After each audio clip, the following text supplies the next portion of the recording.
Hello, hello. Good evening from here. It's Wednesday sa amin ngayon at hating gabi na.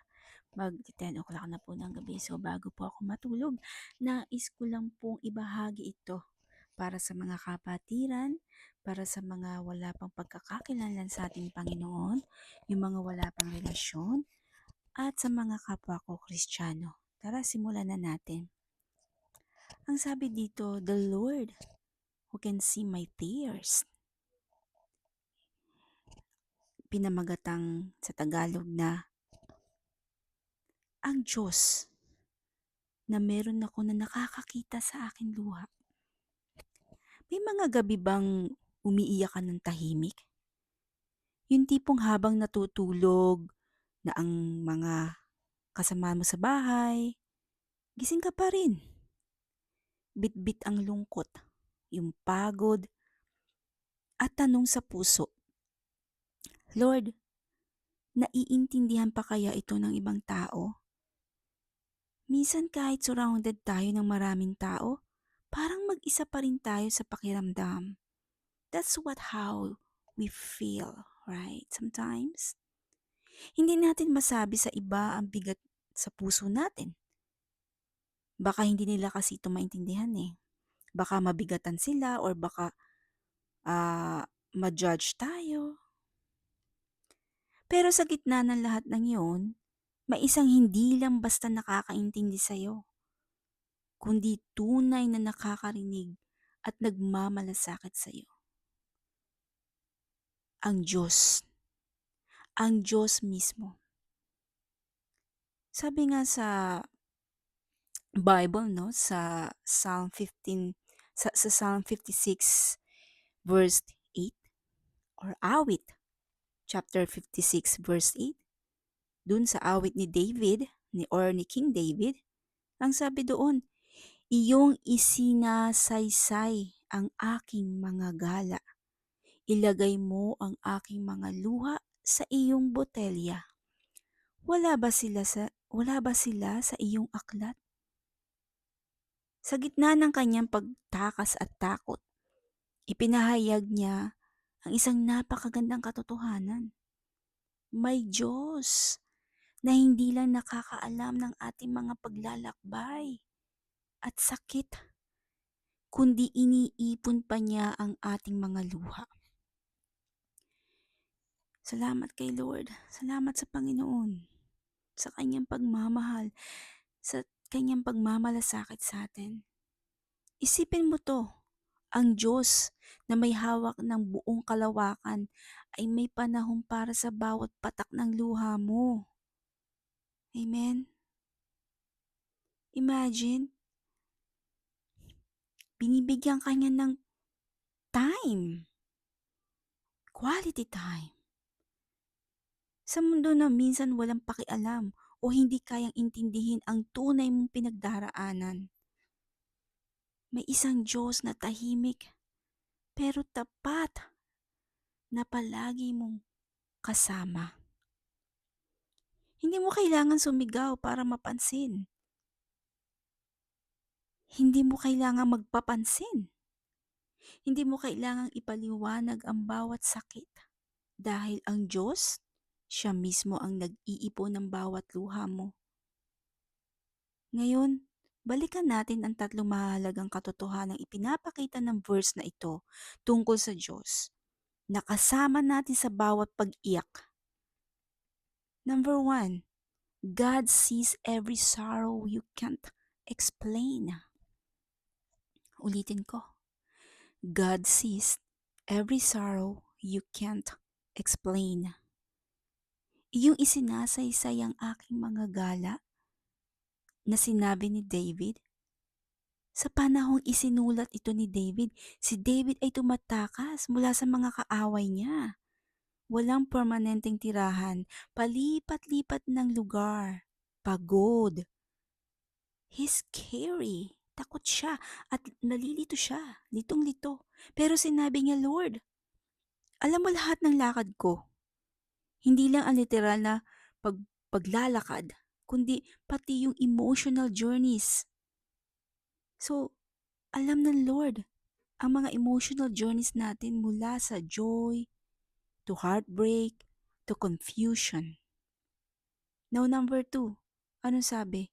God treasures even the tears no one sees. Ulitin ko, God treasures even the tears no one sees. Ilagay mo ang aking mga luha sa isang botelya, sa bottle. Noong panahon ng Bible, may mga tear bottles, mga maliit na mga sisid lang ginagamit ng mga tao para ipunin ang luha nila, para ipunin yung luha nila bilang tanda ng matinding kalungkutan. Hindi po ba natin alam na ginamit ito ni David or ni King David bilang imahe para parang sinasabi niya, Lord, wala kang pinapalampas na luha. Bawat patak, you keep it. Bawat patak, itinatabi mo. Napaka-personal nito. Hindi lang pinapansin ng Diyos ang luha mo, iniipon pa niya. So, ibig sabihin, mahalaga ka, you are important. Hindi ka invisible. Kahit yung mga iyak na hindi mo masabi kung bakit, may Diyos na may botelyang may pangalan mo. Ulitin natin, may Diyos na may hawak na botelyang may pangalan mo, kapatid. Parang gusto kong umiyak ngayon. Naiiyak na naman ako.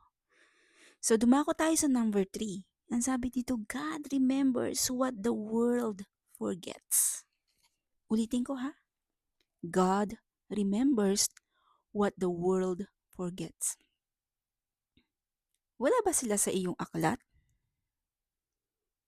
Hindi lang iniipon ng Diyos ang luha mo, kapatid. Isinusulat niya pa. Ibig sabihin, hindi ito nawawala sa kanyang alaala. Maaaring ang ibang tao ay makalimot. Maaaring ang computer ay masira. So, masira din yung memories. O hindi na interesado sa sakit mo. Pero ang Diyos, He keeps a record. Bakit? Dahil may araw na ng pagtubos. May araw ng paghilom. There's a time for healing. There's a time for justice. May araw ng katarungan. Kaya, ano ang dapat nating gawin? Ano ang dapat mong gawin? Narito ang ilang practical na aral mula sa verse na ito. Babanggitin ko.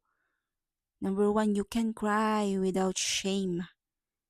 Hindi ka mahina kapag umiiyak ka. Sa Diyos, ang luha mo ay isang panalangin. Ipakita mo sa Kanya ang totoo mong nararamdaman. He welcomes your tears. Number 2, God is closer in your silent struggles. Kapag hindi mo na alam ang sasabihin mo sa dasal, tandaan mo, kapatid, kahit luha mo, naiintindihan niya. Sa bawat patak, may presensya ang Diyos. Number 3, don't compare your pain. Don't. Lahat ng luha ay may halaga sa Diyos. Minsan iniisip natin, mas mabigat ang pinagdadaanan ng iba. Pero hindi ganoon ang Diyos. Hindi niya minamaliit ang luha mo. Hindi kanya kinukumpara sa iba. Ano pa? Sa last, number 4, hope. Hope in God's comfort and justice. Darating ang araw. Sinasabi ko to sa inyo. Darating ang araw na papalitan niya ang luha mo ng galak. Wala siyang nakakalimutan. Bawat luha ay may layunin at may gantimpala. Kaya naman sa mundong madalas walang pake, may Diyos na may bote para sa luha natin, para sa luha mo. Hindi ka invisible. Hindi ka nalilimutan. Ang bawat pag-iyak mo, ang bawat pag-iyak natin, isinusulat ng Diyos sa tamang panahon. At sa tamang panahon, papalitan niya ito ng kagalakan. Kaya kapag hindi ka na makapagsalita sa sakit, umiyak ka lang. Dahil ang Diyos iniipon ang bawat luha. Iiyak mo. Ang Diyos ay nakatingin sa iyo.